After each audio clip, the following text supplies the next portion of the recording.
Very good morning to all of you. बहुत अच्छा लग रहा है देख के कि आप लोग इसको पढ़ रहे हैं। बहुत सारे बच्चे कमेंट कर रहे हैं, क्वेश्चंस पूछ रहे हैं, इसीलिए तो ये प्लेटफॉर्म बना है। हम department of environmental science, Kamla Nehru institute of physical and social sciences, नैके से, माई सेल्फ डॉक्टर प्रकाश, आज जिस मुद्दे पर हम यहाँ डिस्कस करेंगे वो है पॉपुलेशन स्टेबलाइजेशन। एक्चुअली में होता क्या है कि बहुत सारे बच्चों की तो डिमांड बहुत ज़्यादा होती है। मेरा उसी में स्कूल होता है, उसी में मुझे सारा अपना वर्क करना होता है, उसी में नोट्स बनाना होता है बच्चों के लिए, तो थोड़ा लेट हो जाता है। तो वीडियो के लिए I am extremely sorry for this. और इस बार कोविड के कारण जो है मेरा फैमिली भी इसमें सफ़र किया है। तो जैसे पढ़ाने के लिए एक माइंड सेट होना चाहिए, ये नहीं कि हम जो है आए और पढ़ा के चले गए। सेटिस्फैक्शन होना चाहिए। अगर 100% मैं अपने वीडियो से सेटिस्फाई नहीं होता हूँ तो मैं इसको डिलीट कर देता हूँ।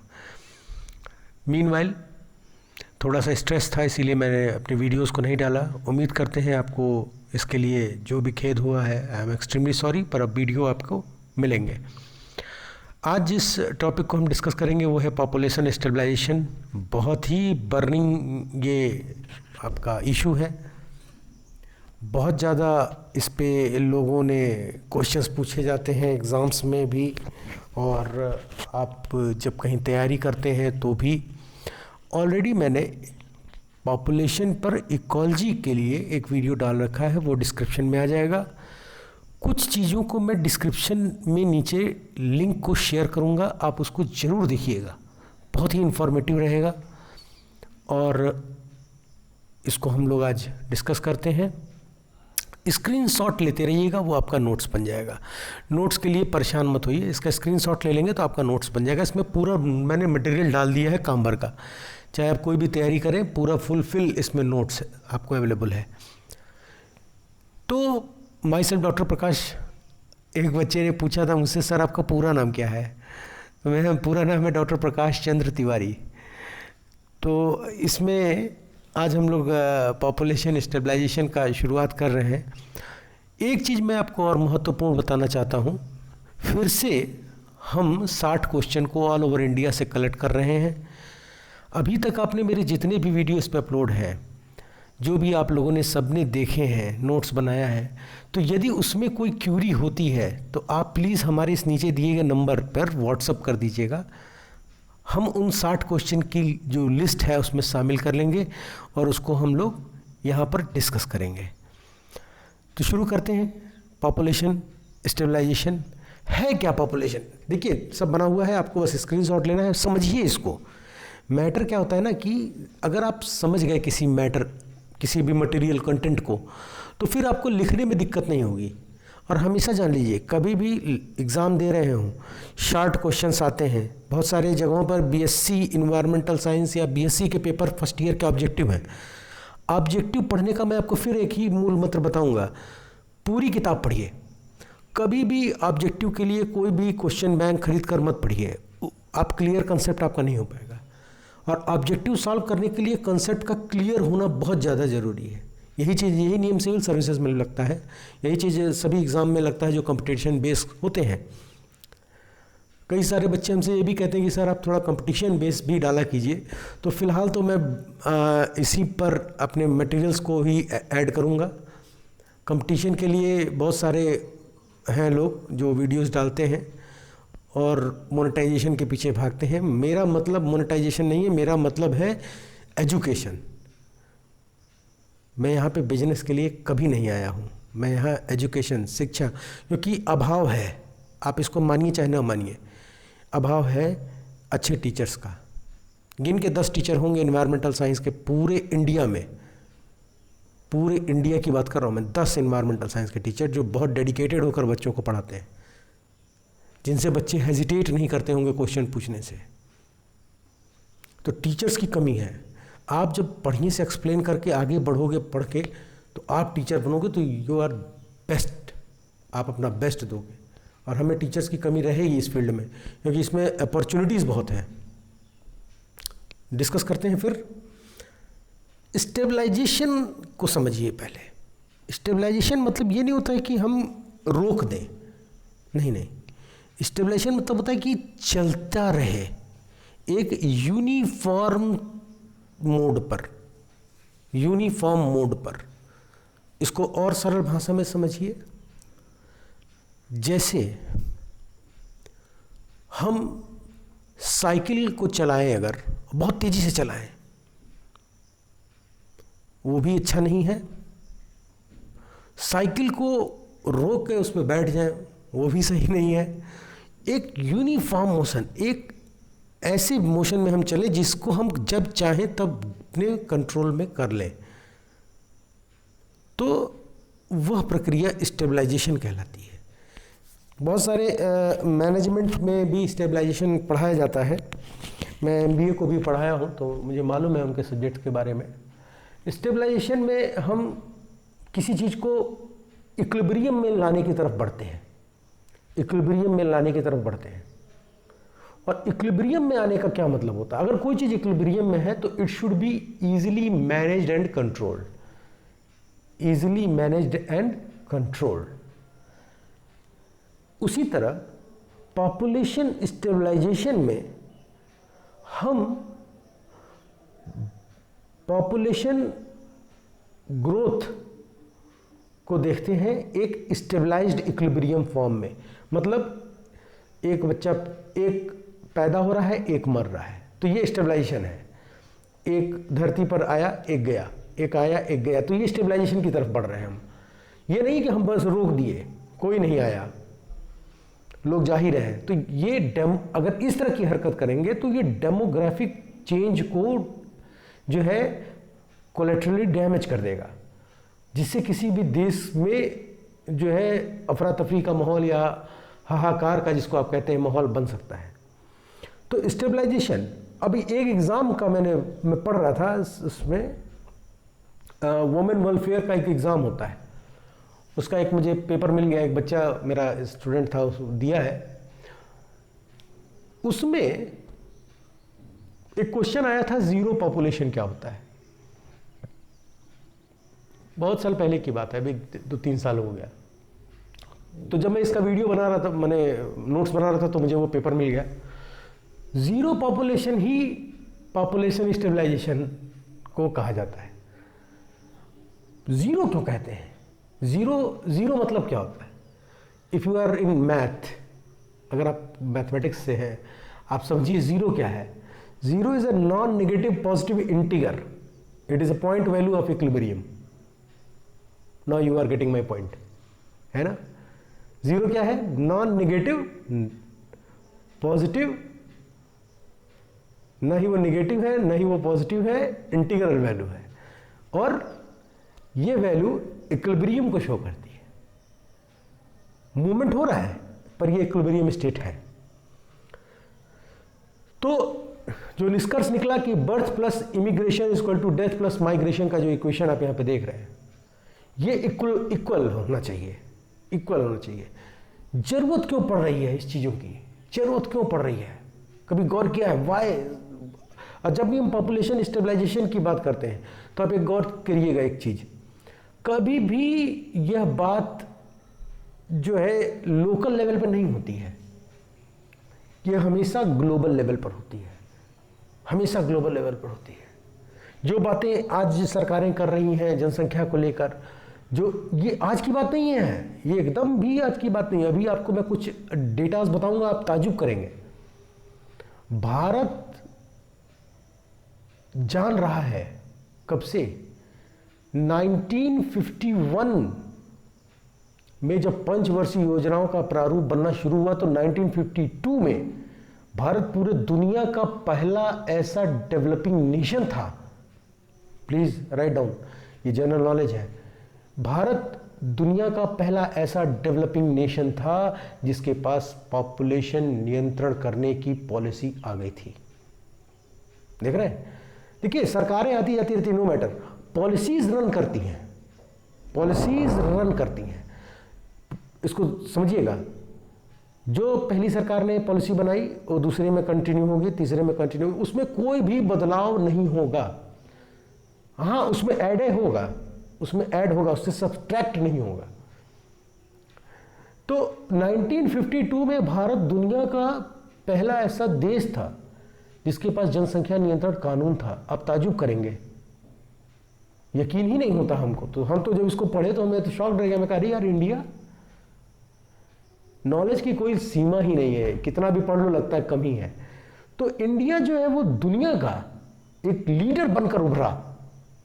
कब से उभर रहा है? हालांकि हिंदुस्तान, जिसको आप इंडिया कहते हैं, ये पुराना विश्व गुरु रहा है, पुराना। एक वीडियो मैंने डाला था इन्वायरमेंट को लेकर। 13th सेंचुरी में जब ऋग्वेद का ट्रांसलेशन हो गया लैटिन और ग्रीक भाषा में, पूरी दुनिया साइंटिस्ट हो गई, पूरी दुनिया साइंटिस्ट हो गई। ताजुब की बात है। और वो जो आज पढ़ रहे हैं, चाहे क्वांटम मैकेनिक्स हो, चाहे क्वांटम फिजिक्स हो, चाहे किसी भी चीज़ पे पढ़ रहे हैं, या कार्गलॉन प्लाज्मा पे पढ़ रहे हो, या ब्लैक होल पे पढ़ रहे हो, ये सारा चीज़ आपके टेक्स्ट में ऑलरेडी था। तो हम 1952 में ही एक क्रांतिकारी विचारधारा के साथ उभरे, दुनिया को शिक्षा देने के लिए।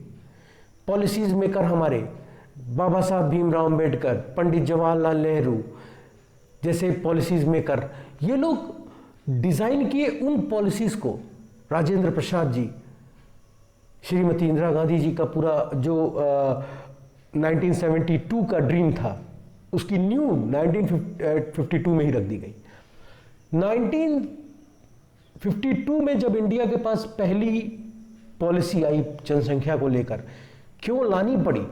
अब ये भी कारण समझिएगा क्यों लानी पड़ रही है, क्यों पॉपुलेशन पे बात हो रही है। क्योंकि हर एक चीज का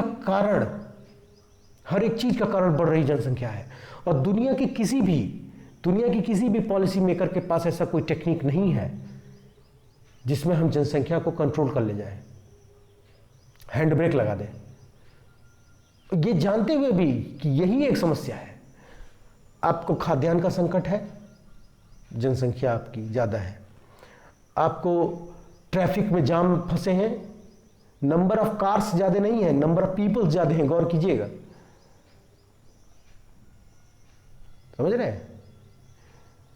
आप के पास क्लाइमेट चेंज हो रहा है, पॉपुलेशन है। आपके पास फॉरेस्ट का कटान हो रहा है, पॉपुलेशन है। ये सारी कारणों का जड़ पर्यावरण से लेकर सामाजिक और फाइनेंशियल जो भी क्राइसिस हो रही है, इसका मुख्य कारण क्या है? पॉपुलेशन है। घूम फिर कर आप इसी बिंदु पर आएंगे ही आएंगे, चाहे आप कभी ट्राई कर लीजिए।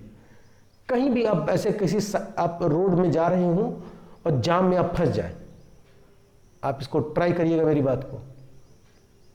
वहां पर नंबर ऑफ कार्स की संख्या मत देखिए, आप पॉपुलेशन को देखिए, आपको लग जाएगा कि हाँ इसकी जरूरत है।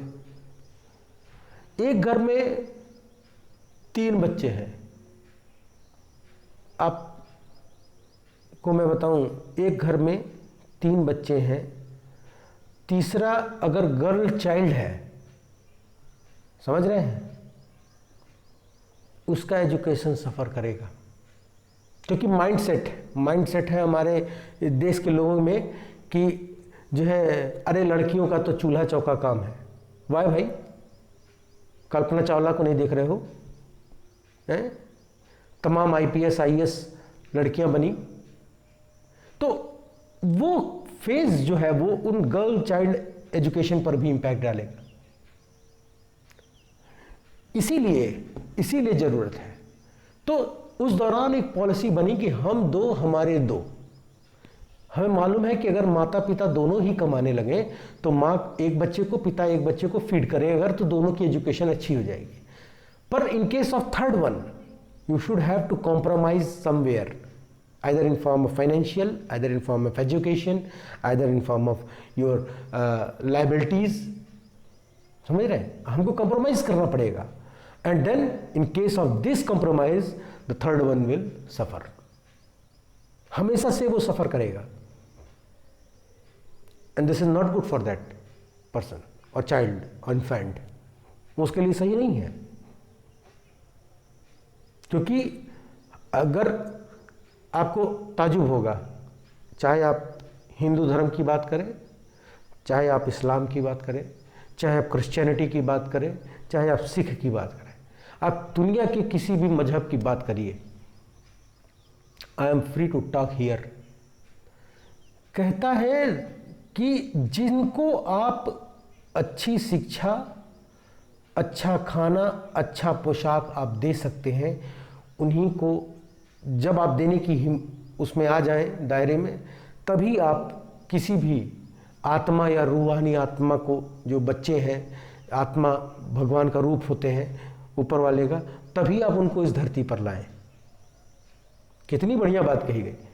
हम तो अपने धर्म, अपने मजहब को ही नहीं मान रहे हैं। दिक्कत तो ये है 29% हमारे पास लैंड एरिया है, 71% वाटर है। Whether it is possible that you are live in the ocean. कुछ मणिपुर का एग्जाम्पल आप देखिए, मणिपुर में एक लोकटक झील है, वहां पर बहुत सारे लोग रहते हैं पानी के ऊपर। लैंड एरिया नहीं है, लैंड एरिया नहीं है भाई, कोई खुशी से पानी के ऊपर नहीं रहता। वी आर नॉट फिश, खुशी से पानी के ऊपर नहीं रहते। हम भी चाहते भाई हमारे पास भी 5 BHK का बंगला हो, हम भी चाहते हैं कि आलिशान कार हो। तो you should have to control this situation which is going to be havoc in few decades. और अगर हम ऐसा नहीं करेंगे तो ह्यूमन सिविलाइजेशन एक जाइंट पॉपुलेशन इन्वेलप में फंस जाएगी। हमारे पास लोगों को खिलाने के लिए अनाज नहीं रहेगा। ज़्यादा दूर मत जाइए, चाइना को देखिए, उनकी जनसंख्या बढ़ गई, पर हेक्टेयर उनका उत्पादन हमेशा ही ज़्यादा है with comparison to India, Pakistan. India और पाकिस्तान दोनों ही जो 1 हेक्टेयर में उत्पादन करते हैं, उससे ज़्यादा चीन उत्पादन करता है 1 हेक्टेयर से। पर फिर भी देखिए उनके यहाँ number of people eating non vegetarian are high. वो कुछ भी खा लेंगे, वो कुछ भी खा सकते हैं, even including human embryonic developmental stage के चीज़ों को भी। ये खाद्यान्न का रिक्वायरमेंट है, ये बढ़ी हुई जनसंख्या को खाना खिलाने का रिक्वायरमेंट है प्राइमरी। आपको बहुत आलीशान, बहुत सुंदर सिनिक ब्यूटी प्लेस पर ले आके हम रख दें, तो आपका सबसे पहला क्वेश्चन होगा हम खाएंगे क्या। कभी आप किसी बहुत ही हिली स्टेशन पे पहुंच जाइए, सबसे पहला आपके दिमाग में आएगा यार कुछ खाते हैं। कॉमन चीज़ है, कॉमन। मैं बहुत भी जर्नल एग्जाम्पल्स देता हूं। कहीं भी, इवन घर में हो, बारिश हो रही हो, आपका दिमाग में आएगा खाने का ही विचार बनेगा। फूड चेन इसीलिए फंडामेंटल जो है बेस माना गया है इकोलॉजी का। तो जब हम पॉपुलेशन को स्टेबलाइजेशन की तरफ ले जा रहे हैं, तो हमारे पास एक आया कि हमको टोटल फर्टिलिटी रेट को ध्यान में रखना होगा। जब हम 2 चाइल्ड पर कपल पॉलिसी, मतलब हम दो, हमारे 2 का जो प्रोसीजर है, इसको ऑप्ट करते हैं, तो हमारी फर्टिलिटी रेट 2.1 हो जाती है, विच इज़ गुड। अगर ये पूरी कंट्री ऑप्ट कर ले ना, कंट्री ऑप्ट कर ले, तो जो हमारे यहाँ माइंड सेट है ना कि वी नीड सरकारी job, then you should get सरकारी जॉब एवरीवन। बहुत ज़्यादा लोग सरकारी जॉब में आ जाएंगे, एक अच्छी लाइफ स्टाइल हो जाएगी। तो नेशनल जो आपकी पॉलिसी है पॉपुलेशन की 2000 में जो आई, इससे पहले की घटनाओं को गौर करिए। तो 1952 से हम निकल कर चलते हैं सीधा 1972 में, जहां पर स्टॉकहोम में कॉन्फ्रेंस हो रहा है इन्वायरमेंटल साइंस पर।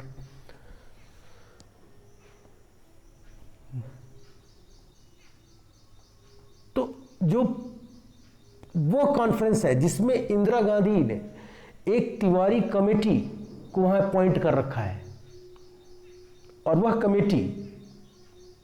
कमेटी मॉनिटर कर रही है कॉन्फ्रेंस में हो रहे डिस्कशंस को। और फिर हम आ रहे हैं 2000 में, जहां हमारे पास एक पॉपुलेशन पॉलिसी फ्रेम्ड है, और यह पॉपुलेशन पॉलिसी जो फ्रेम्ड 2000 में हुई, ये 2045 तक के लिए हुई है। समझ रहे हैं? ये 2045 तक के लिए पॉलिसी हुई है। तो हम 3 पखवाड़ा भी ले रहे हैं, 1952, 1972 एंड 2000। हमको इंडिया के सिनेरियो में, वर्ल्ड के सिनेरियो में हमने देखा कि ह्यूमन के लिए 3 चीजें बहुत जरूरी हैं। 2 चीज तो हमको नेचर ने दे रखी है, एक हमारा आना, एक हमारा जाना। ठीक है?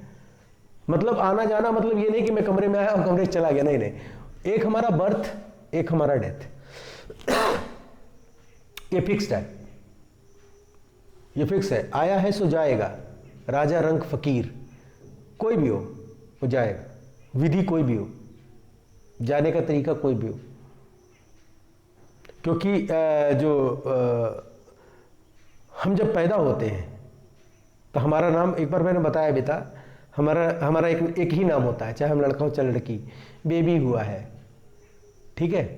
फिर 10 मिनट बाद हमको बताया जाता है कि बेबी बॉय है, बेबी गर्ल है, ठीक है। फिर उसके बाद नाम हम रख दिया जाता है, ठीक। जब हम मरते हैं तो वो नाम खत्म हो जाता है, वो नाम खत्म हो जाता है। फिर हमको लोग कहते हैं बॉडी, बी से बेबी, बी से बॉडी तक का ट्रेवल हम करते हैं, और इसी में दुनिया भर का खुरपाइच करते हैं। इसी के बीच में हमको सारा ज्ञान ले लेना है। तो 2 चीजें होती हैं, बर्थ और डेथ, बर्थ और डेथ। परंतु जब हम पॉपुलेशन स्टेबलाइजेशन की बात करते हैं तो we should count the third one, which is migration, global level पे। ये सब बना हुआ है, देखिए, आपको कुछ करना नहीं है, आप इसका स्क्रीनशॉट ले लेंगे, इसमें सारा डेटा है, आपके काम भर का सारा डेटा है, सारा का सारा। तो बर्थ और डेथ के बीच में हमको माइग्रेशन अगर हमने जोड़ दिया, देन पॉपुलेशन स्टेबलाइजेशन। जरूरत क्यों पड़ रही है? क्योंकि हम पूरी धरती, हम जब बात कर रहे हैं, हम बोले तो पूरी धरती का जो जनसंख्या है वो एक विस्फोट की तरफ बढ़ रहा है। जब हम जनसंख्या विस्फोट की बात करते हैं तो इट डजंट मीन कि पॉपुलेशन जो है वो रैपिडली एक्सपेंडली ग्रो कर रहा है, केवल नहीं। आपको एक चीज और कंसीडर करनी पड़ेगी, वो है resource. With comparison to resource, खाद्यान्न के और जो रिसोर्सेज हैं आपका, सॉइल, वाटर, ऑयल, ये जितने भी रिसोर्सेज हैं नेचुरल, इनके रिस्पेक्ट में द कंज्यूमर्स की संख्या बढ़ जाए, देन उसको हम पॉपुलेशन एक्सप्लोजन करते हैं। इसी से महंगाई बढ़ जाती है।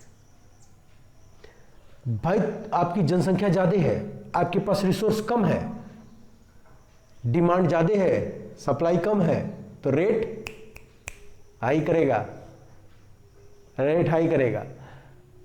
एक जो है, जैसे एग्जांपल आप लीजिए एप्पल का। एप्पल का डिमांड मार्केट में हाई है,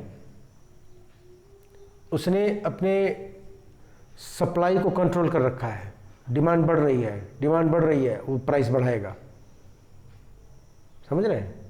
ये डिमांड और इंक्रीज इन पॉपुलेशन, सारा कुछ। आप महंगाई दर देखिए, आप फाइनेंशियल क्राइसिस देखिए। जिस जगह पर आप एक एग्जांपल लीजिए छोटा सा, और एक, जिस जगह पर कोई नहीं जाता था, कोई नहीं जाता था, एक खाली लैंड एरिया था, इस समय स्क्वायर फीट के हिसाब से रेट जो है वो आ गया स्क्वायर इंच पर। जमीन के दाम बढ़ गए। क्या जमीन ने अपने दाम बढ़ा दिए कि भाई मैं 1 लाख रुपए का हूं? जमीन ने दाम नहीं बढ़ाए साहब, आपकी आबादी के कारण उसके वैल्यू बढ़ गई। और जमीन तो आपके पास 29% है, उड़ के कहाँ जाएंगे? उसी में पहाड़ भी है, उसी में जंगल भी है, उसी में सब कुछ है। तो जब आप बढ़ेंगे, जब आप चौड़े होंगे तो क्या करेंगे, जंगल काट लेंगे, उसमें घुस जाएंगे, क्योंकि खाना चाहिए। तो खेत बनाने के लिए आपने खेत तो कर दिया कुर्बान अपना, है, उस पर प्लाटिंग कर दिए, उस पर बड़े बड़े मॉल बना दिए। तो मॉल आपको जो शॉपिंग कॉम्प्लेक्स बने हैं वो खाना देंगे। तो कहाँ बढ़ेंगे आप, जंगल में बढ़ेंगे, जंगल काटेंगे, जंगल जब काटेंगे तब क्या होगा, फिर न्यूज़पेपर में आएगा, आज खेतों में हाथी घुस गए, आज उनके घर में तेंदुआ रेंग रहा था। अरे भैया, तेंदुआ उनके घर नहीं गया था, तुम ही उनके घर गए हो, समझ रहे हो, तुम ही गए हो। तो जब आप ही उसमें घुसेंगे तो वो बेचारा कहाँ जाएगा। प्रकृति ने हमें धरती दी कि हम एक तारतम्य इक्विलिब्रियम में रहें। हमने अपनी ग्रीड के कारण, महात्मा गांधी ने कहा है, बहुत सही बात कही कि नेचर हैज़, मैं हमेशा इसको कोट करता हूँ क्योंकि लाइन मुझे बहुत अच्छी लगती है। नेचर के पास हमारी नीड फुलफिल करने के लिए सब कुछ है, हमारी ग्रीड फुलफिल करने के लिए कुछ भी नहीं है। इसका एग्जाम्पल आप अपने घर में देखिए। अगर मान लीजिए कि आपके पिताजी कमा रहे हैं, आपकी नीड वो हर फुलफिल कर देंगे। यू नीड मोबाइल, कोई ज़रूरी नहीं है एप्पल का दें, सैमसंग का दे देंगे, ठीक है। यू नीड टैब, कोई ज़रूरत नहीं है आपको एप्पल का दें, आपको वो जो है सैमसंग का कर देंगे, ठीक है। आपको टीवी की ज़रूरत है, कोई नहीं कि वो आपको एलईडी ले ले, एक टीवी छोटी खरीद देंगे, ठीक है। पर अगर आपकी यही ग्रीड बन जाए कि नहीं, अब हम चलेंगे केटीएम से, अब हम लेंगे एप्पल, तो जब आपके पैर आपके चद्दर से बाहर हों, ठीक है, चद्दर आप बढ़ा नहीं सकते हैं, जब आपके पैर आपके चद्दर से बाहर होंगे तो प्रॉब्लम होगी। इसीलिए पॉपुलेशन स्टेबलाइजेशन की ज़रूरत है। वो प्रॉब्लम घर में देखने को मिलेगी, वो पिता कहीं ना कहीं सेक्रीफाइस करेगा, चाहे वो अपने जूते पर करे, चाहे वो अपने रिक्वायरमेंट्स पर करे, चाहे वो अपने मील्स पर करे। वो प्रॉब्लमेटिक सीक्वेंस वो फेस करेगा। तो अपनी ग्रीड के लिए आप ग्रीडी मत बनिए, आप नीडी बनिए। हाँ, ग्रीडी बनना है तो इसके लिए बनिए, एजुकेशन के लिए। हाँ, I need more and more information और मोर एंड मोर नोट्स, ये ग्रीड होता है। ये ग्रीड नहीं होता है कि आप एक आदमी आपको कमा के खिला रहा है और आप जो है एकदम से माने पसड़ गए हैं। ये तरीका गलत है।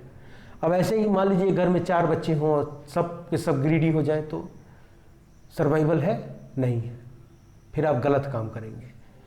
तो हम सामाजिक दृष्टिकोण से भी गलत करने लगेंगे अगर हम पॉपुलेशन, हमारी जनसंख्या ज़्यादा होती है।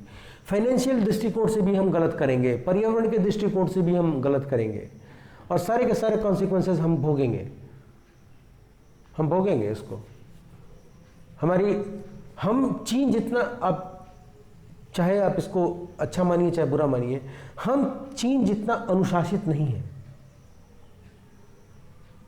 आप इसको गौर करिएगा। क्यों मैं बोल रहा हूं? मैं कोविड इंजेक्शन लगवाने गया था। बचपन में स्कूल में प्रेयर होता था, याद होगा सबको। तो हम क्या करते थे, एक हैंड अपना आगे करते थे, तो उतनी दूरी एक बच्चे के बीच में होनी चाहिए। हमको लाइन लगाना तब भर भी नहीं आया और अपर भी नहीं आया। नतीजा, हम सारे कोविड प्रोटोकॉल्स का उल्लंघन कर रहे हैं। एक गलती, डेल्टा प्लस वेरिएंट एक्सप्रेड होते ही पूरे के पूरे सरकारी ढांचे पर इस महंगा पड़ जाएगा। समझ नहीं रहे इसको, अभी भी नहीं समझ रहे। तरीका गलत है ना। हम लाइन बचपन में नहीं लगा पाए तो बुढ़ौती में लगाएंगे। उसमें भी लोग जुगाड़ ढूंढ रहे हैं। अरे डॉक्टर, हमारे परिचित के रिश्तेदार निकल गए, वो गए गप से अंदर से लगवा लिए। ये तरीका है क्या? उतना ही हक तुम्हारा है उस इंजेक्शन पे जितना वो रिक्शे वाले का है, जितना वो गरीब माँ है जो अपने बच्चे को गोदी में लेके खड़ी है धूप में। मानवता है तुम्हारा? कहते हैं हम लोग वाइज मैन है। तो ग्लोबल लेवल पर जब हम पॉपुलेशन साइज को इन्वेस्टिगेट करें तो 70 मिलियन 1990 से 1990 से 2000 तक के बीच में 70 मिलियन पॉपुलेशन ऐड हो गया। दाल फ्राई करते समय जीरा कम लगता है, भर मुट्ठी जीरा डाल देंगे तो दाल बेकार हो जाती है, वही हाल है। इसीलिए लिमिटेड एडिशन में हमको काम करना होगा। और हम देख रहे हैं कि जिस दर से ये बढ़ रही है, आज हम 7 बिलियन के करीब हैं और एक्सपेक्टेड है कि हम 16 बिलियन हो जाएंगे 2050 तक। 16 बिलियन पॉपुलेशन, समझ रहे हैं आप? खाद्यान्न संकट आपके सामने खड़ा हो जाएगा। कितना दिन अब मैगी पर सर्वाइव करेंगे? कितना दिन करेंगे मैगी पर सर्वाइव? समस्या होगी और ये बहुत विकट समस्या। यही सबसे ज़्यादा प्रॉब्लमेटिक है कि हम 2050 तक 16 बिलियन हो जाएंगे और पूरी दुनिया के टॉप, जैसे फूड एंड एग्रीकल्चर ऑर्गेनाइजेशन है, उनका डेटा है कि हमको हर राष्ट्र खाने के लिए जूझ रहा होगा। पेट्रोल गाड़ी का तो छोड़ दीजिए, हम खाने के लिए लड़ रहे होंगे, खाने के लिए। एग्जाम्पल आप देख रहे हैं, युगांडा, मोजाम्बिक, देख रहे हैं। स्टारवेशन हमारे लिए सबसे बड़ी समस्या हो जाएगी। तो अब पहला डिकेड था, पहला जो पखवाड़ा था जिसको हम 1952 में देखे इंडिया को। अब 1972 में जब स्टॉकहोम कॉन्फ्रेंस हुआ तो उस दौरान जो पर्यावरण पे हुए कानून में कॉन्फ्रेंस में ये बताया गया और वहाँ कानून इसका पारित किया गया कि भाई हर देश को जनसंख्या को अपनी नियंत्रित करना होगा, नहीं तो हम पर्यावरण में हो रहे नुकसान से नहीं लड़ पाएंगे। कोई भी देश नहीं लड़ पाएगा, कोई भी टेक्नोलॉजी नहीं लड़ पाएगी। तो उस दौरान स्टॉकहोम कॉन्फ्रेंस में ये बताया गया कि सभी कुछ, चाहे हम पॉवर्टी ले लें, चाहे हम पोल्यूशन ले लें, चाहे हम इन्वायरमेंट ले लें, किसी भी एजेंडा को अगर हम डिस्कस करें तो घूम फिर कर आएगा कि हमारा पॉपुलेशन ही ज़्यादा है। वहीं से वर्ल्ड पॉपुलेशन डे मनाने की भी नींव रखी गई जो 1989 में जो है लागू किया गया। और 80 जो वो कहते हैं ना कि लोगों का रुझान, तो 5 billion, the interest of 5 billion days celebrate in 1987। 5 billion लोगों की ये रिक्वायरमेंट थी कि हम जनसंख्या को कंट्रोल करने के लिए एक कदम उठाएं। और फिर उसके बाद से 11 जुलाई 1990 को एक रेजोल्यूशन पास हुआ यूएन जनरल असेंबली में, जिसमें हम पॉपुलेशन को लेकर विश्व जनसंख्या दिवस मनाने पर, लोगों को अवेयर करने पर राजी हुए। देखिए 5 उंगली है, 5 उंगली को एक बराबर नहीं किया जाता। उसी तरह पूरे वर्ल्ड में ये नियम लगता है, ये इंक्लूडिंग यूएनईपी में भी लगता है कि हर कंट्री का अपना ही एक टोपोलॉजी होता है, हर एक कंट्री का अपना ही जियोग्राफिकल फीचर होता है। उस जियोग्राफिकल फीचर के अकॉर्डिंग जो है वो पॉपुलेशन को देखता है। तो कई चीज़ें इसमें शामिल होती हैं। 1994 में वर्ल्ड कमेटी एग्री हो गई। इंडिया में पहला जो है नेशनल पॉपुलेशन पॉलिसी इंट्रोड्यूस हुआ। इस पॉपुलेशन पॉलिसी में बताया गया कि हम 2010 तक ही 2.1 को अचीव कर ले जाएं, टोटल फर्टिलिटी रेट को। ऐसा क्यों कहा गया? क्यों हम 2010 तक बहुत फर्टिलिटी रेट को कंट्रोल करने के लिए आतुर थे? कारण है 16% दुनिया की पॉपुलेशन भारत में रहती है। 2.45 लैंड एरिया भारत के पास है। 4% वाटर रिसोर्स है हमारे पास और तीसरी बड़ी आबादी बनकर हम खड़े हो गए हैं।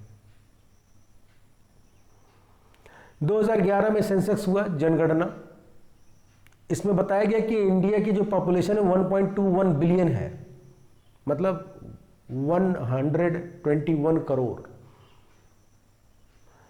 तो 121 करोड़ को चाहे आप वैक्सीनेशन की बात करें, चाहे एजुकेशन की बात करें, चाहे नौकरी की बात करें, चाहे पेट्रोलियम प्राइस को मैनेज करने की बात करें, चाहे आप खाद्यान्न की बात करें, चाहे आप इनको किसी भी मुद्दे पर आप बात करें, कोई पेंडेमिक के कारण बेड हो नहीं मिल पाएगा, कोई सरकार नहीं दे पाएगी, कोई भी। Population is the biggest failure of entire governmental policies around the world. यहां पर मैं केवल इंडिया को एक रेफरेंस में रख रहा हूं, बात हम पूरे वर्ल्ड की कर रहे हैं, क्योंकि क्वेश्चन जब पॉपुलेशन स्टेबलाइजेशन पर आता है तो पूरे वर्ल्ड की बात होती है।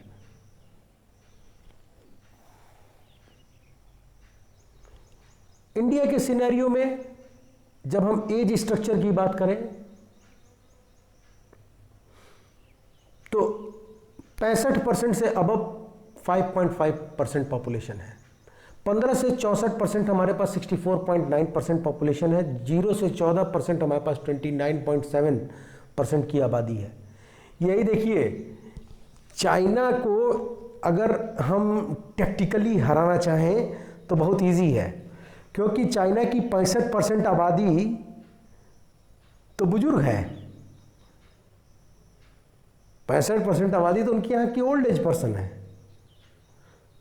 इसीलिए इंडिया एक वेल्दी नेशन में कन्वर्ट हो रहा है, क्योंकि हमारा 15 से जो 64 एज वाले ग्रुप के लोग हैं उनकी आबादी हमारे पास अच्छी खासी है, और इसका उपयोग हम ह्यूमन रिसोर्स में कर सकते हैं और अचीव कर सकते हैं दुनिया की कोई भी चीज़ें, चाहे वो स्पेस टेक्नोलॉजी हो, चाहे वो आपका साइंस हो, चाहे एनवायरनमेंट हो, कोई भी।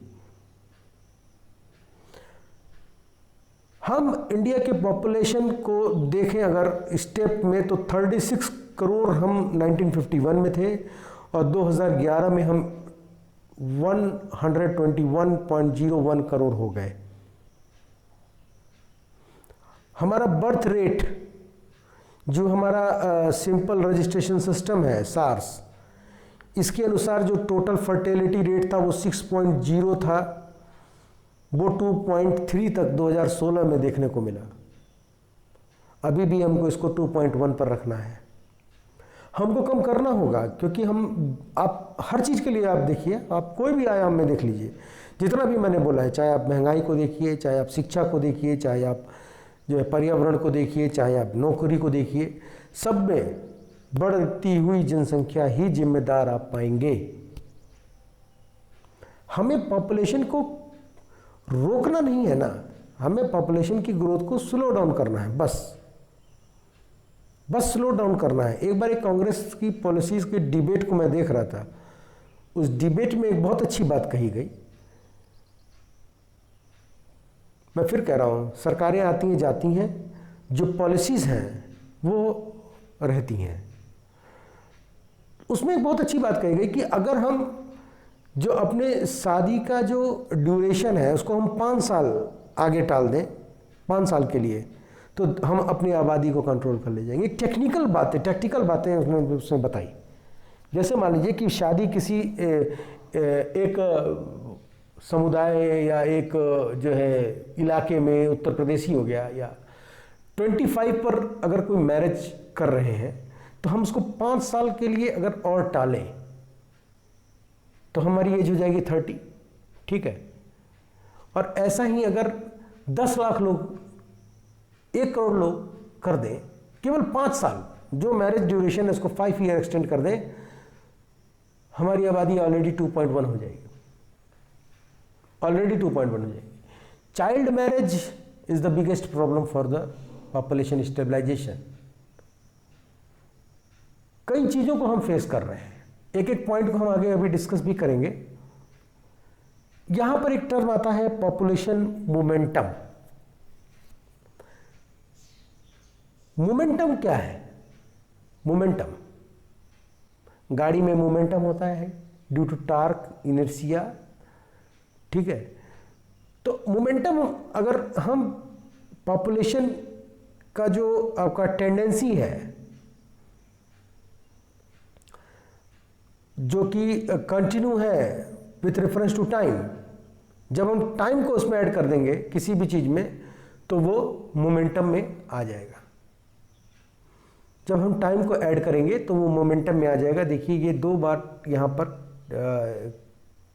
टाइप हो गया है मेरे से, पॉपुलेशन मोमेंटम की डेफिनेशन 2 बार हो गई है, तो आई एम एक्सट्रीमली सॉरी। आपको ये आप इसमें से ले सकते हैं, कोई भी एक पैराग्राफ आप इसको सेलेक्ट कर सकते हैं, दिस वन। तो पॉपुलेशन मोमेंटम क्या कर रहे हैं कि रेफरेंस टू टाइम, अगर हम कंटिन्यूएशन ऑफ पॉपुलेशन की ग्रोथ को देख रहे हैं with reference to time, population की ग्रोथ को विथ रेफरेंस टू टाइम देख रहे हैं, तो उसको हम पॉपुलेशन मोमेंटम के रूप में देखेंगे। और पॉपुलेशन मोमेंटम एक जो है इंटरवल प्रदान करता है to increase the gap to decrease the gap between birth and death. मतलब 2 व्यक्ति आ रहे हैं, 2 व्यक्ति ही जाएं, समझ रहे हैं, 2 व्यक्ति आ रहे हैं, 2 व्यक्ति जाएं, birth plus immigration, death plus migration, जो आपने ऊपर देखा है अभी। अब पॉपुलेशन स्टेबलाइजेशन की हमको जरूरत क्यों पड़ी? 18 पॉइंट मुख्य मेरी तरफ से हैं। पहला है biodiversity loss and species extinction, दूसरा है जूनोज, तीसरा climate change, ocean acidification, deforestation, desertification, pollution, food security, fresh water security, sanitization, natural disaster vulnerability, mortality maternal and infant, primary education, migration, social justice, resource stress, population explosion and peace and security. तो इन 18 points पे हम अब बात करेंगे। पहला है biodiversity loss and species extinction. तो 22 मई को हर साल जो है बायोडाइवर्सिटी डे मनाया जाता है, वही 22 मई आप जो दिख रहे हैं 22 में वो दिख रहा है आपको। तो इंटर गवर्नमेंटल जो साइंस पॉलिसी प्लेटफॉर्म है ऑन बायोडाइवर्सिटी एंड इकोसिस्टम, इसने बताया कि about 1 million plant and animal species up to 2019 जो है वो हमारे यहाँ थे।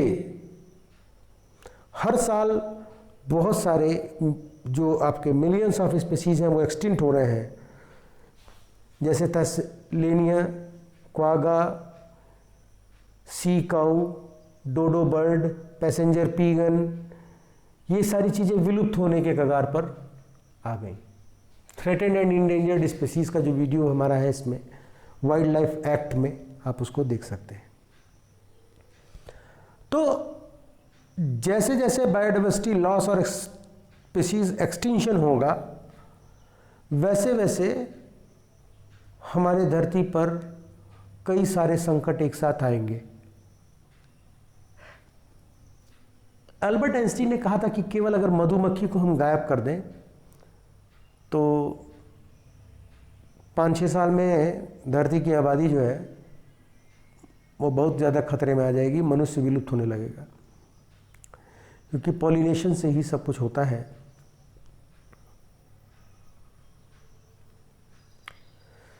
तो जो प्राइमरी एक्सटेंशन हम देख रहे हैं बायोडाइवर्सिटी लॉस का, ये भी इंक्रीज ऑफ पॉपुलेशन है। जो मैंने अभी एग्जांपल आपको बताया कि घर, हमारे पास ज़मीन थी, हमने प्लॉटिंग कर दी, प्लॉटिंग करके उस पर मकान बना किराया उठा रहे हैं, और खेती करने के लिए हम जंगल में जा रहे हैं। फिर कहते हैं हाथी आ गए जंगल से खेत में।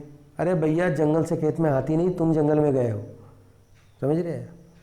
ये धरती उतनी ही उन हाथियों की, चींटियों की, बटरफ्लाइज की है जितनी ह्यूमन बींग्स की है। इक्वल अमाउंट में नेचर ने डिस्ट्रीब्यूट किया है। हमें कोई हक नहीं किसी स्पीसीज को एक्सटिंक्ट करने का। डोडो बर्ड जैसी जो डोडो बर्ड नेचर के लिए एक स्पीसीज है, बटरफ्लाई की स्पीसीज है, उसी तरह ह्यूमन बीइंग भी एक स्पीसीज है नेचर के लिए। सेम है ह्यूमन बीइंग, हम स्पीसीज ही हैं। चाहे अंदर हम लोग कितना कम्युनिटी में बटे रहें, उससे मतलब नहीं है। नेचर के लिए तो हम एक ही स्पीसीज है ना, human being, Homo sapiens sapiens. Next है जूनोज। जूनोज मतलब कि जैसे जंगलों को कटने पर कुछ जो हाइबरनेटेड स्पीशीज होते हैं वायरसेस के, वो उभर कर चले आते हैं, जैसे सार्स, H5N1, इबोला, जीका। ये जो वायरसेस हैं, ये जो इन्फेक्शियस डिजीजेज हैं, ये सब डिफॉरेस्टेशन के जन्म होते हैं।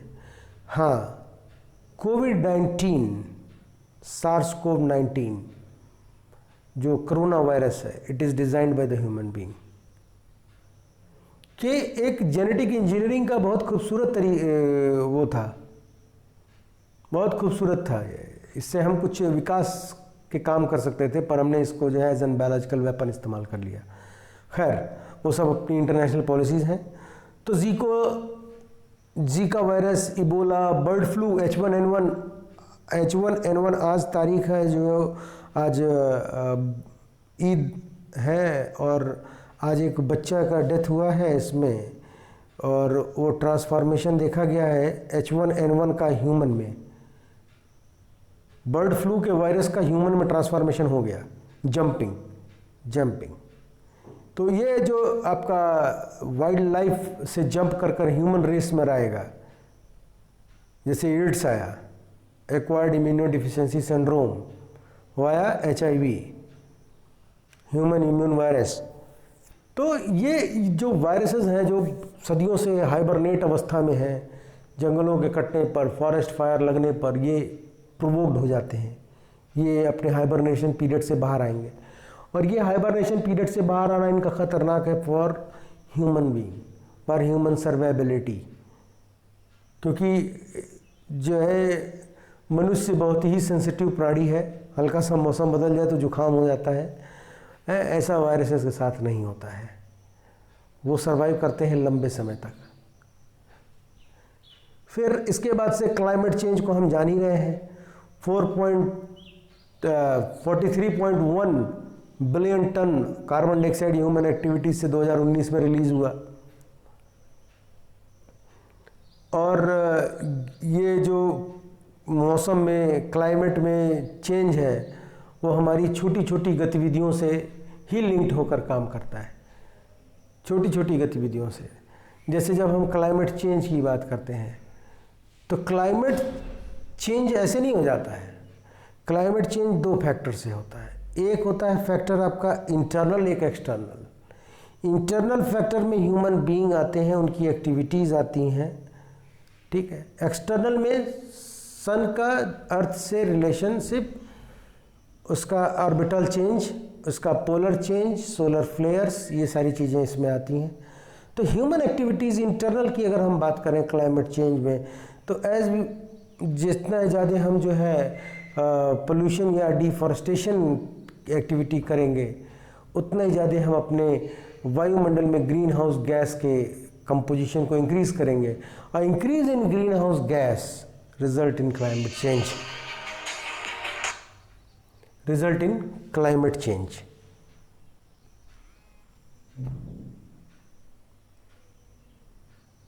और ये जो क्लाइमेट चेंज होगा, ये हमारी ग्रीड को फुलफिल करने के लिए होगा, जिसमें नंबर ऑफ पॉपुलेशन बढ़ेगी।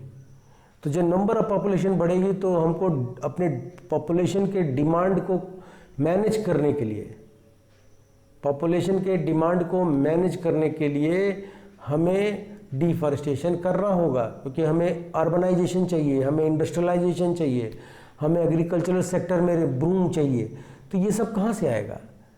ये सब के लिए हमें जिस चीज़ की बलिदान देना होगा, वो है हमारे फॉरेस्ट। फिर ocean acidification,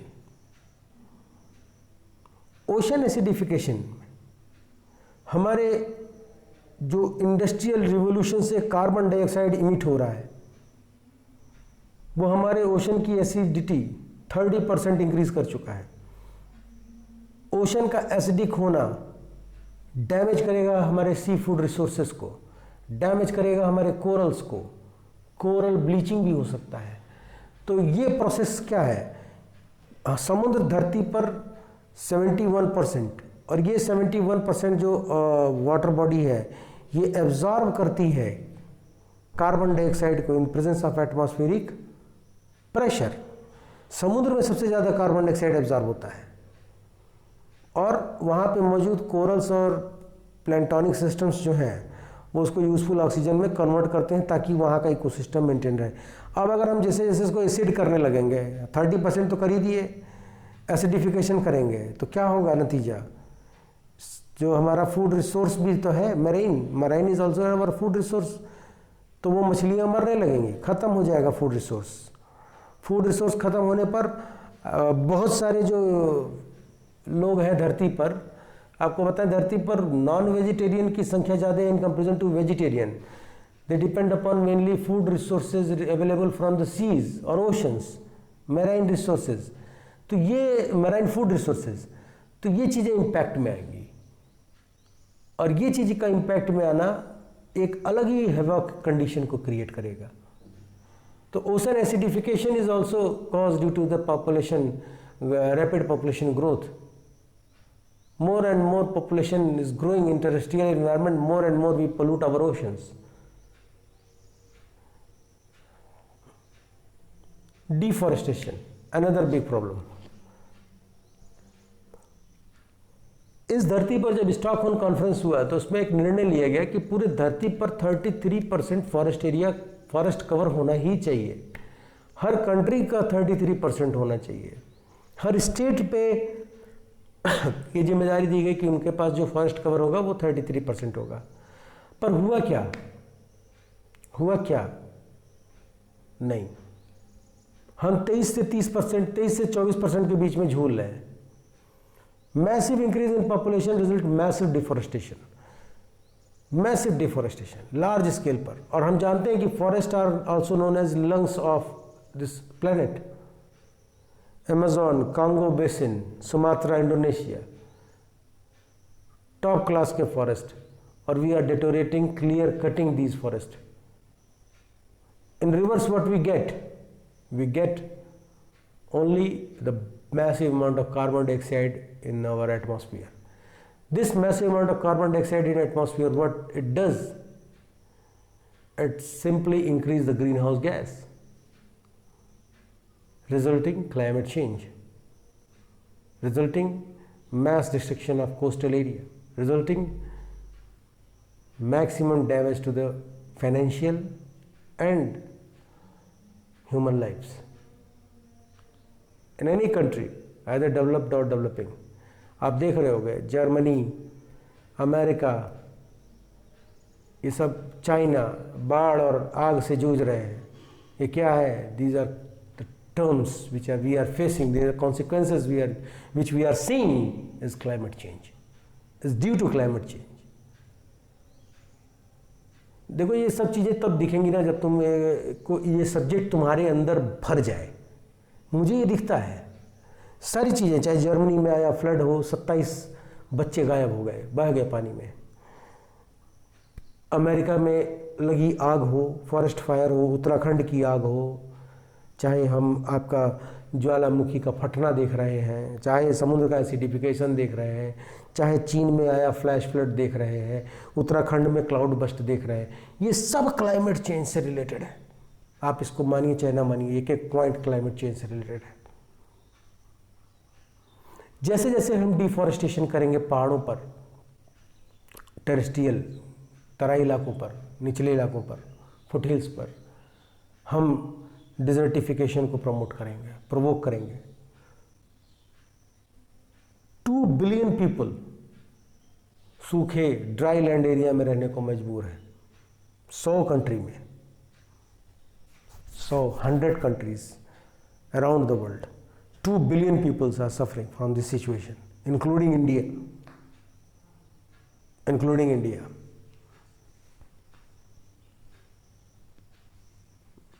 Money can buy everything, but not your nature. हम प्रकृति को नहीं खरीद सकते। परमानेंटली डिग्रेड हुए सॉइल, इरोड हुए सॉइल को हम वापस रिक्लेम करने के लिए बहुत सारा पैसा लगेगा। उतना पैसा किसी सरकार के पास नहीं है, किसी भी सरकार के पास नहीं है। जब हम पोल्यूशन की बात करते हैं, कभी भी प्रकृति पॉल्यूट नहीं करती है, इसको ध्यान रखिएगा। एक सवाल मेरे से एक बच्चे ने पूछा था, एक बार मैं लेक्चर ले रहा था, sir what is difference between nature and environment. बड़ा खूबसूरत सवाल था। जब हम नेचर की बात करते हैं, जब हम प्रकृति की बात करते हैं, it is the place, zone और horizon which is untouched by the human activities और ह्यूमन बीइंग। वहाँ ह्यूमन बीइंग इन्वॉल्व ना हो तो उसको हम नेचर कहते हैं। जब हम ह्यूमन बीइंग के इन्वॉल्वमेंट के साथ अर्थ को देखते हैं तो हम इन्वायरमेंट कहते हैं। तो नेचर पोल्यूट नहीं करती है, ह्यूमन हमारी एंडलेस ग्रीड है जो पोल्यूशन का कारण है। ग्लोबल पोल्यूटर हैं हम।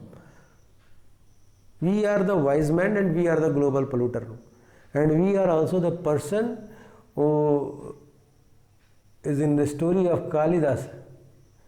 When the Kalidas, an Indian Shakespeare, is young in his age, the few Brahmins sadhu were going to their from their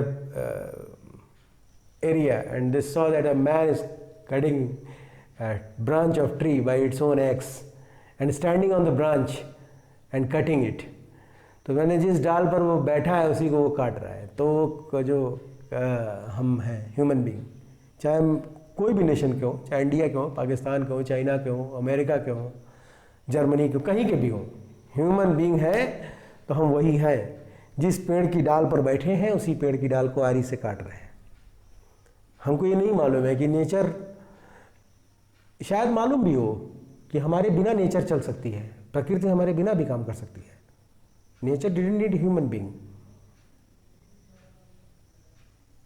ये चीज़ हम भूल चुके हैं। और एक जूनोज का अटैक, जीका वायरस देख रहे हैं, केरल में केस थम नहीं रहा है। चिकनगुनिया जैसी चीज़ें, जापानी इंसेफेलाइटिस, ये सब क्या है? ये यही है जो डिफॉरेस्टेशन से हमें निकला। अब हम अभी तक तो हम we pollute air, surface water body, झरना, नदी, नाला सब पोल्यूट कर चुके, ग्राउंड वाटर पोल्यूट कर रहे हैं, सॉयल हम पोल्यूट कर रहे हैं। अब हम स्पेस को भी अपने ई कचरों से पोल्यूट कर रहे हैं और हम कह रहे हैं हम साइंटिस्ट हैं, वी आर साइंटिस्ट। भाई साहब, 8 ग्रह में से एक ही ग्रह है जिस पे आप जिंदा रह सकते हैं।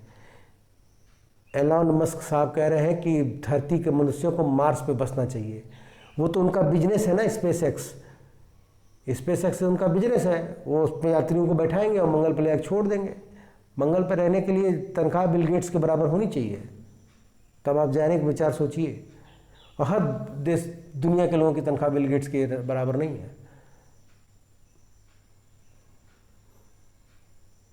Food security, over fishing, meat production, क्या है ये सब? ये सब इक्विलिब्रियम को अनस्टेबलाइज करने के लिए। भाई आबादी बढ़ेगी, आपको ज़्यादा से ज़्यादा फिशेस की ज़रूरत पड़ेगी जो कोस्टल हैं, सी फूड पर निर्भर है। आपको ज़्यादा से ज़्यादा मीट प्रोडक्शन की ज़रूरत पड़ेगी। ज़्यादा से ज़्यादा मीट प्रोडक्शन में क्या होगा? मीथेन रिलीज होगा, मीथेन का जनरेशन ज़्यादा होगा। Methane is an another green house gas, potential green house gas, potential green house gas. तो हम क्या कर रहे हैं? हम अपने लोगों का पेट कैसे भरेंगे? इसी तरह तो भर पाएंगे। जब आबादी बढ़ेगी तो हम लोगों को, उन लोगों को खाना खिलाना होगा। खाना खिलाने के लिए भाई अब land area, agriculture land area कम है, तो हमको जो है उस रिसोर्स पे जाना होगा। फूड जो फिशेस हैं, और जब फिशेस रिसोर्स की तरफ बढ़ेंगे तो हमको ओवर फिशिंग करनी पड़ेगी, जिससे कि जो वहाँ पर भी जो निचले इकोसिस्टम में फिश हैं उनका खाना हम छीनेंगे। फिर जब हम मीट प्रोडक्शन की बात करेंगे, तो हमको जो है भाई, अगर आप गाय या भैंस या कोई जानवर पाल रहे हैं तो क्या कर रहे हैं आप? उसको खाने के लिए व्यवस्था करेंगे। तो खाने के लिए व्यवस्था करने के लिए जो भी हम उनको खाना देंगे तो उसमें मीथेन ज़्यादा मात्रा में, उसको उपजाने में मीथेन ज़्यादा लगता है। तो अगर कार्बन फुटप्रिंट देखा जाए तो अगर हम बड़े जानवर खा रहे हैं तो हम नेचर को ज़्यादा डैमेज कर रहे हैं इन कंपेरिजन टू छोटे जानवर,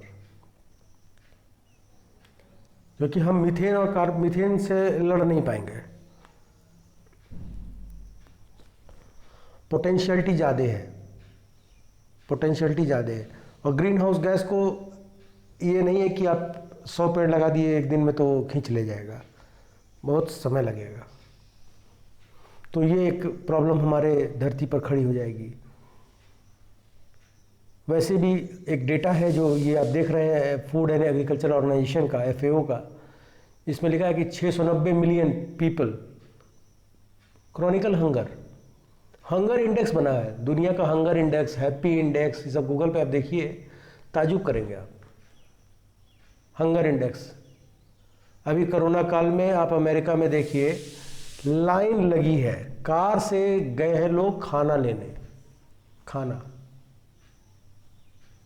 इंडिया में कम से कम आप देख रहे हैं राशन नवंबर दिसंबर तक का जो है सरकार ने अलाउ किया है, बट रहा है, मुफ्त राशन गरीबों को।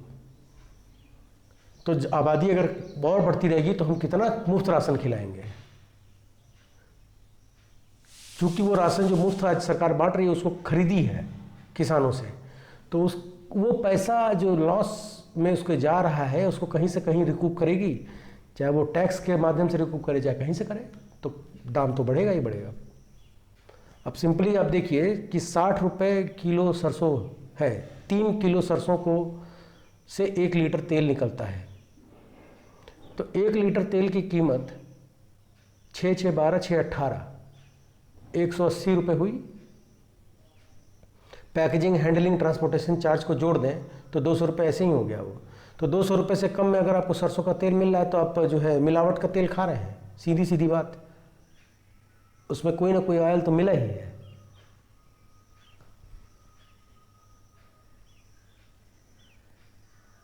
खाद्यान्न संकट बहुत जहरीला हो जाएगा किसी भी देश के लिए।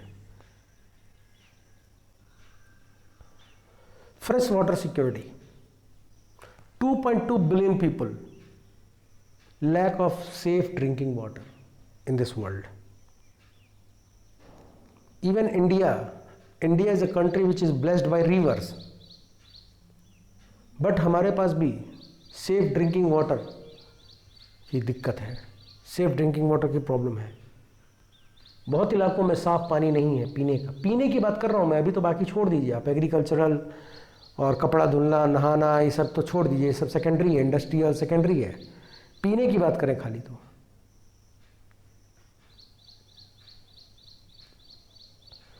बढ़ रही आबादी में सैनिटाइजेशन की प्रॉब्लम होगी। सैनिटाइजेशन में सब आता है, सब कुछ आता है, इंक्लूडिंग शौचालय। स्वच्छ भारत जो शौचालय का अभियान है, कितना बढ़िया स्कीम ये गवर्नमेंट की है। हर गवर्नमेंट की पॉलिसी बहुत अच्छी होती है, बस उसको हम अपने लाभ के लिए मोल्ड करके गड़बड़ कर देते हैं। आप अपने घर में शौचालय बनाए, शौचालय गए सुरक्षित हाइजीनिक कंडीशन में, उसके बाद से जो है सरकार ने टॉयलेट के लिए प्रेफरेंस दिया। पूरे दुनिया में इतनी बड़ी आबादी को टॉयलेट सैनिटाइजेशन हाइजीन का मुहिम चलाने वाला भारत दुनिया का पहला देश है। India is the first country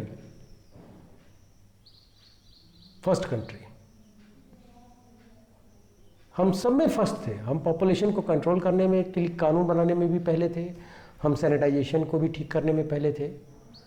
बहुत सारे जो हाइजीनिक कंडीशंस, जैसे एक पिक्चर आई थी अक्षय कुमार की, वो पैडमैन, ड्यूरिंग जो आपका पीरियड्स होता है, सीवियर इलनेस, सीवियर पेन, बहुत सारे स्कूलों में जब यूजीसी ने नैक को ऑप्ट किया, नैक टेक्निक लगाई गई, उसमें कहा गया कि गर्ल्स के लिए अलग एक सैनिटरी मशीन रखी जाए,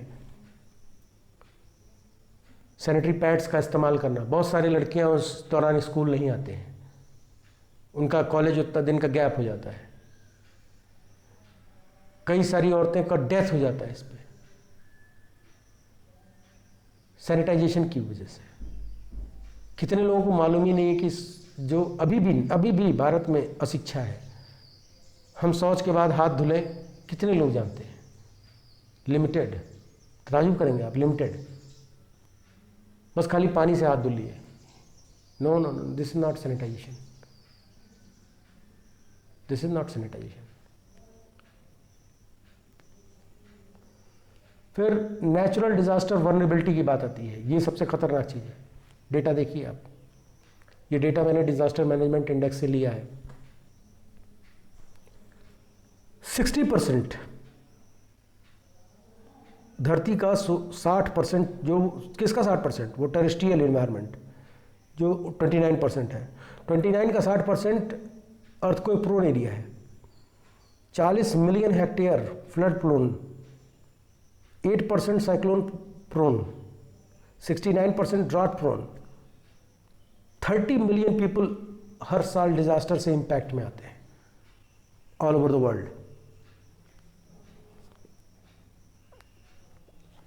तो अगर हम जनसंख्या को स्टेबलाइजेशन की पॉलिसी को ऑप्ट करते हैं तो ये सारे आंकड़े कम होते चले जाएंगे, लोगों के लॉस कम होंगे, फाइनेंशियल क्राइसिस कम होगा, लोग हंगर इंडेक्स में कम आएंगे, खाद्यान्न, मेडिकल फैसिलिटी सबको बराबर बराबर मिलने शुरू हो जाएगी। अगर हम ये करते हैं तो, अगर हम नीडी होते हैं इस प्लेनेट को लेकर, अगर हम ग्रीडी होंगे तो नहीं कर पाएंगे, ग्रीडी होंगे तो कभी नहीं कर पाएंगे। जैसे जैसे आबादी बढ़ेगी हम और ज़्यादा प्रोन एरिया में, डिजास्टर प्रोन एरिया में बसने लगेंगे। जैसे उत्तराखंड आप देख रहे हैं, उत्तराखंड में क्या है, पहाड़ों को काट काट कर लोग घर बनाए, आलीशान बंगला। वही चीज़ मुंबई में भी हो रहा है, लोनावला में। जितना हम हिली ट्रेन पे बसते चले जाएंगे, नतीजा उतना ही डेंजरस होता चला जाएगा, उतना ही ज़्यादा डेंजरस हो जाएगा।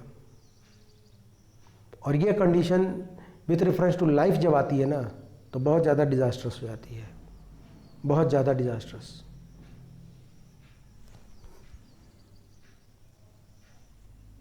ये फोटोग्राफ्स हैं उसके। मोर्टेलिटी एंड इन्फेंट मैटरनल और इन्फेंट का जो बच्चे का रेशियो है,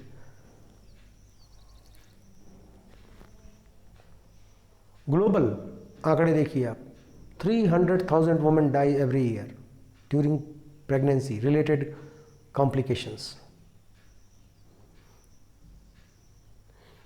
बहुत सारे डेवलप्ड कंट्री इस चीज़ों को फेस कर रहे हैं। सारी सुख सुविधाएं होने के बाद भी वो इस कॉन्सिक्वेंस से नहीं बच पा रहे हैं, और हम हर सेकंड डबल हो रहे हैं,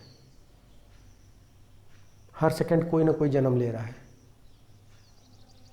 पर हर मिनट में कोई ना कोई मर रहा है। ये दिक्कत है, ये चीजें हैं जो आज अफ्रीका की कंडीशन है, जो आज जो है इस तरह के नेशंस की कंडीशंस है, जो पुअर हैं, वहाँ पर मोर्टेलिटी रेट इन्फेंट की ज़्यादा है, उनको प्रॉपर न्यूट्रिशनल डाइट नहीं मिल रही, मरेसमस, क्वासरकोर जैसी बीमारियाँ अपना पैर पसार रही हैं। और ये कॉन्सिक्वेंस बहुत ज़्यादा खतरनाक है, बहुत ज़्यादा। उन बच्चों का क्या दोष था? आपकी तो सभी धर्म ग्रंथों में लिखा है, जिस भी मजहब को उठाइए, कि यदि आप किसी को प्रॉपर नेवाला नहीं खिला सकते हैं तो आप उनको धरती पर नहीं ला सकते। हम प्रॉपर अगर बच्चों को फीड नहीं कर सकते हैं, हमारा इनकम उतना नहीं है, तो क्या ज़रूरत है? आप डायनासोर्स नहीं है जो विलुप्त हो जाएंगे।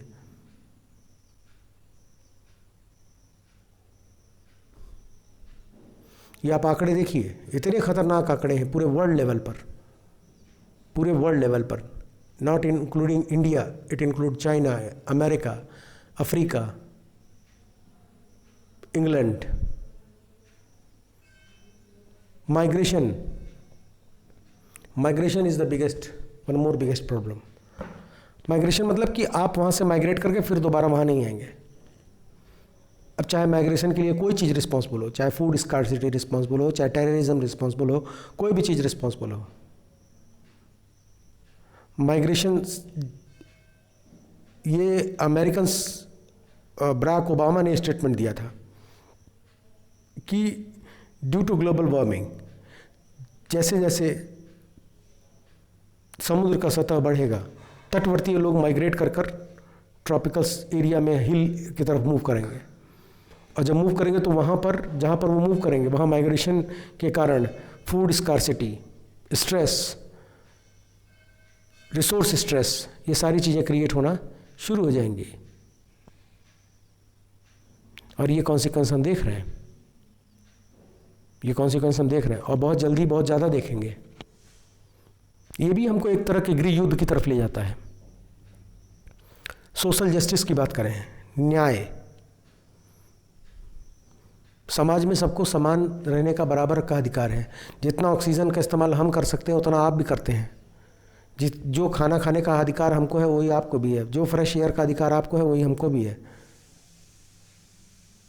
तो सोशल जस्टिस की जब बात करेंगे तो भी वो अनइक्विलिब्राइज हो जाएगा, इक्वल अपॉर्चुनिटी नहीं मिल पाएगी। एक ही बच्चे की, जो मैंने शुरुआत में बात की, एक घर में 3 बच्चे 4 बच्चे, अगर आपकी इनकम उतनी नहीं है तो क्या आप बच्चों को, सारे बच्चों को प्रॉपर एजुकेशन दे पाएंगे? नहीं दे पाएंगे। कपड़े तो पहना नहीं पाएंगे, खाना तो खिला नहीं पाएंगे, एजुकेशन तो सेकेंडरी चीज़ हो गई। और जब कोई भी समाज जो है वो एक घर से बनता है, लोगों से बनता है। अगर वहाँ के लोग शिक्षित होंगे अच्छे से, और ये शिक्षित व्यक्ति जब किसी चीज़ को इम्प्लीमेंट करते हैं तो समाज डेवलप होता है। समाज के डेवलप होने से देश डेवलप होता है। हमारा माइंडसेट, हम अगर अच्छे से एजुकेटेड हैं तो हमको सही और गलत में अंतर मालूम होगा। प्राइमरी के गेट पर लिखा रहता है, मैं अक्सर बोलता हूँ, प्राइमरी के गेट पर शिक्षा की डेफिनेशन लिखी रहती है, शिक्षार्थ आइए सेवार जाइए। शिक्षा जॉब के लिए डिज़ाइन नहीं है, शिक्षा सेवा के लिए डिज़ाइन है। आप अपने आप को इतना बढ़िया से शिक्षित करिए कि आप के द्वारा कई लोग नौकरियां पाएं, आपके द्वारा कई लोग शिक्षित हों। इसीलिए अक्सर जो है जब वुमेन एम्पावरमेंट की बात की जाती है ड्यूरिंग सोशल जस्टिस, तो ये कहा जाता है कि एक लड़की को अच्छी शिक्षा दो। अगर किसी घर की लड़कियां अच्छी शिक्षित होंगी तो वो अपना मैका और अपना ससुराल दोनों में ही उस एजुकेशन को फ्लो करेंगी, दोनों में ही। फिर उनके बच्चे अच्छे शिक्षित होंगे। और शिक्षित होने का यही मतलब है, सिर्फ यही मतलब है कि आप सही और गलत में निष्पक्ष होकर अंतर कीजिए, तो आप शिक्षित हैं। रिसोर्स स्ट्रेस की बात करें हम, 80% जो नेचुरल रिसोर्स है, कुदरती वसाइल, इसका 20% डेवलप्ड कंट्री इस्तेमाल कर रही हैं, और जो 20% है वो फेंक दिया गया है 80% बचे हुए डेवलपिंग और अंडर डेवलप्ड कंट्री के लिए कि आप ये इस्तेमाल करो। तो ये तो ऐसे ही अनइक्विलिब्रियम कंडीशन है। इस पर से अगर अनडेवलप्ड कंट्री या डेवलपिंग कंट्री अपनी जनसंख्या को नियंत्रित नहीं करेगी तो वो रिसोर्स के लिए लड़ भिड़ेंगे, लड़ जाएंगे। और ये होना ही है। अगर हम अपने जनसंख्या को नियंत्रित नहीं करते हैं, इस चीज़ को समझते नहीं हैं, तो हम एक ऐसी चक्रव्यूह में फंसेंगे ना कि अभिमन्यु की तरह हम निकल नहीं पाएंगे। और वह कंडीशन अत्यंत भयावह होगी हमारे परिवार, हमारे बच्चों और आने वाली पीढ़ियों के लिए। पॉपुलेशन एक्सप्लोजन ग्लोबल हमारे सर पे खड़ा है, हम उसको देख रहे हैं। रिसोर्सेज हमारे लिमिटेड है, डिज़ायर हमारी बढ़ रही है, पॉपुलेशन हमारा बढ़ रहा है, तो रिसोर्स की कीमत तो बढ़ेगी बढ़ेगी। जो लोग कहते हैं कि पहले जो है 10 रुपये में 1 किलो घी मिलता था, अब वही 800 रुपये किलो है। समझिए आप इसको। तो उस समय आबादी कम थी, इस समय आबादी ज़्यादा है, तो डिमांड ज़्यादा है, तो 800 रुपये किलो आपको मिलेगा ही मिलेगा। सीधी सी बात है। पहले आलू 1 रुपये किलो था, अब आलू 20 रुपये किलो है। भाई जाहिर सी बात है, आबादी आपकी बढ़ी है। अभी आप उसको कंट्रोल करिए तो ये कंट्रोल हो जाएगा। महंगाई दर को कंट्रोल करने का सबसे सरल तरीका है, अगर आप पॉपुलेशन को स्टेबलाइजेशन करते हैं तो।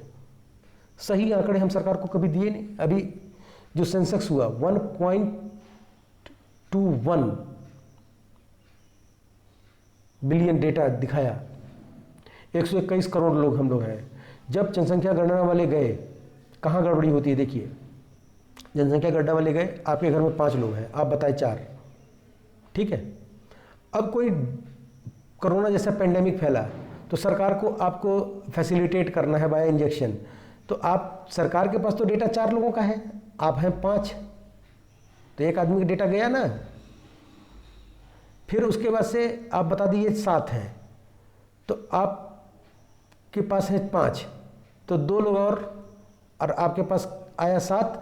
अब 2 जो एक्स्ट्रा आ रहा है वो किसी का कट रहा है ना, कहीं कहीं सरकार ने उसको काटा तभी तो आपको दिया। ये चीज़ है, हम गलत डेटा भी दिए, 2011 में ही गलत डेटा दिए, बहुत सारे लोगों ने गलत डेटा दिया, तो खामियाजा कौन भोगेगा? हम ही लोगों को भोगना है। और वो कब भोगेंगे? इसी पॉपुलेशन एक्सप्लोजन के दौरान भोगेंगे। और ये चीज़ें हो रही हैं और इसको हम देख रहे हैं, फिर भी जो है हम अज्ञानी बने हैं। आप आंख बंद कर लीजिए भरी दोपहर में तो अंधेरा थोड़ी ना हो जाएगा, रात थोड़ी ना हो जाएगा। सिग्निफिकेंस क्या है? बहुत सारे सिग्निफिकेंस हैं। हम अगर क्रूड बर्थ रेट को कंट्रोल कर रहे हैं तो हमारे पास बहुत सारे अपॉर्चुनिटीज आ जाएंगे, हम सब चीज़ पे लगाम लगा सकते हैं। पुराने समय से कहावत आ रही है कि सेना उतनी रखो जितने पे कमांड कर सको, उतनी सेना ना रख लीजिए इसको आप खुद ही आप बोलिए दाएं वो चले बाएं। तो ये कॉन्सिक्वेंसेस हमारे पास खड़े हैं और हमको ये समझना होगा, हमको ये हर हाल में समझना होगा कि हमारे पास एक ही धरती है, हमारे पास 29% ही लैंड एरिया है, हमारे पास अगर हम जनसंख्या को बढ़ाएंगे तो हमारे रिसोर्स पर स्ट्रेस पड़ेगा, नतीजा दामों में वृद्धि होगी, फैसिलिटी नहीं मिलेगी एजुकेशन की, मेडिकल की, नौकरी की, तो हम क्या करेंगे? फिर लड़कट मरेंगे। और इसलिए ह्यूमन बीइंग नहीं था। We are the wisest man. आज तक किसी भी इक्विलिब्रियम में कहीं भी सोलर कॉस्मोस में कोई दूसरा प्लैनेट नहीं है जहाँ पे ऐसे बुद्धिमान प्राणी हों। एक ही है अर्थ, नोन एक ही है। और we should have to conserve and protect our planet. और ये सब तभी हो सकता है जब हम जानवरों को नहीं समझा सकते ना, हम जानवरों को नहीं समझा सकते कि भैया जनसंख्या नियंत्रण करो। वहां समझाना नहीं होता, वहां किलिंग होती है। अब देखिए वाइल्ड लाइफ एक्ट में कहा है जब किसी की आबादी बढ़ रही हो जानवरों की तो वहां पे हंटिंग एंड किलिंग अलाउ कर देते हैं। क्या ह्यूमन बीइंग पर किया जाता है ऐसा? नहीं, बिल्कुल नहीं, अमानवीयता होगी ये। और इस अमानवीयता के स्तर पर हम पहुंच ना जाएं, इसलिए हमको पॉपुलेशन स्टेबलाइजेशन की बहुत ज़्यादा ज़रूरत है। उम्मीद करेंगे कि आपको ये सारी चीज़ें अच्छी लग रही होंगी, और कोई दिक्कत होगी तो मेरा व्हाट्सअप है नंबर, आप हमसे डायरेक्ट कांटेक्ट कर सकते हैं। अगर हम पॉपुलेशन स्टेबलाइजेशन को एक टूल के रूप में देखें तो ये बेटर है फॉर फ्यूचर और हमारे नेक्स्ट जनरेशन के लिए हर आयाम में, चाहे हम इकोलॉजी की बात करें, चाहे एनवायरनमेंट की बात करें, चाहे फाइनेंशियल की बात करें, चाहे डिफेंस की बात करें, चाहे एजुकेशन की बात करें, चाहे रिहेबिलिटेशन की बात करें, चाहे हम डिजास्टर्स कॉन्सिक्वेंसेस की बात करें, चाहे पेंडेमिक कॉन्सिक्वेंसेस की बात करें, हर चीज़ में ये लगेगा, हर चीज़ में लगेगा। और हमको कभी नहीं भूलना चाहिए कि एक बहुत बड़े महापुरुष ने ये बात कही कि हमारी नीड फुलफिल करने के लिए नेचर के पास सब कुछ है, हमारी ग्रीड फुलफिल करने के लिए नहीं है। हमारी नीड फुलफिल करने के लिए हमारे पापा के पास सब कुछ है, पर अगर हम ग्रीडी हो जाएंगे तो हमारे पापा के पास कुछ नहीं है। इसको अपने घर से शुरू करिए और देश को सोचिए और दुनिया को सोचिए। इसीलिए इन्वायरमेंट वाला जब होता है ना, इन्वायरमेंटल साइंस से जो एमएससी होता है ना, उन बच्चों में और नॉर्मल बच्चों में एक डिफरेंस होता है। जो इन्वायरमेंट वाले होते हैं वो किसी भी कॉन्सिक्वेंस को ग्लोबल लेवल पे देखते हैं, किसी भी कॉन्सिक्वेंस को ग्लोबल लेवल पे देखते हैं। ये कैपेबिलिटी उनके अंदर डेवलप हो जाती है और ये बहुत ज़रूरी है।